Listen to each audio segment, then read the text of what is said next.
To our channel awesome side. இன்னைக்கு நம்ம என்ன பார்க்க போறோம்னா, சுண்டைக்காய் பற்றிய ஒரு சிறிய தொகுப்பாவும், அதோடைய மருத்துவ குணங்கள் என்னென்னன்னு தான் நம்ம இந்த வீடியோல ஃபுல்லாவே பார்க்க போறோம். காய்கறிகளில் மிகவும் சிறிதான காய் சுண்டைக்காய். சுண்டைக்காயை நுண் ஊட்டச்சத்துக்களின் சேமிப்பு கிடங்கு என்று கூட சொல்லலாம். உடலில் உள்ள கிருமிகளை அழிப்பதிலிருந்து கொழுப்பை கரைப்பது வரை பெரிய பெரிய வேலைகளை செய்யக்கூடியது. மருத்துவ குணங்களை உள்ளடக்கியது தான் சுண்டைக்காய்.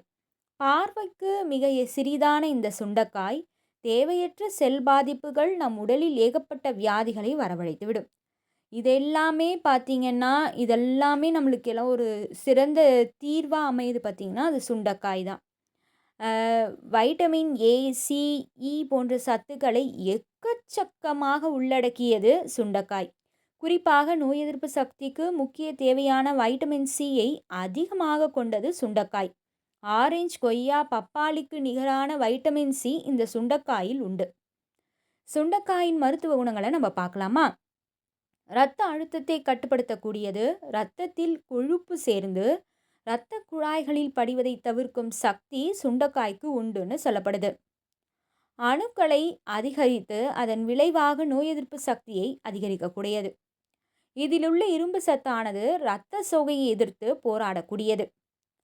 மருத்துவத்தில் சுண்டைக்காயின் பயன்பாடு மிக மிக அதிகம்னு சொல்லப்படுது. பல மருந்து தயாரிப்புகளுக்கு இதனை உபயோகப்படுத்துகிறார்கள்னு சொல்லப்படுறாங்க.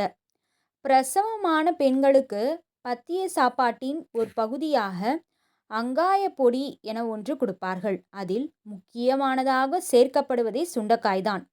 தாய்ப்பால் சுரப்பை அதிகரித்து செரிமான சக்தியை தூண்டி உடலின் நச்சுக்களை வெளியேற்றும் தன்மையாக இதற்கு நிகரான நன்மைகளை தரக்கூடியதாக சுண்டைக்காயானது விளங்குது.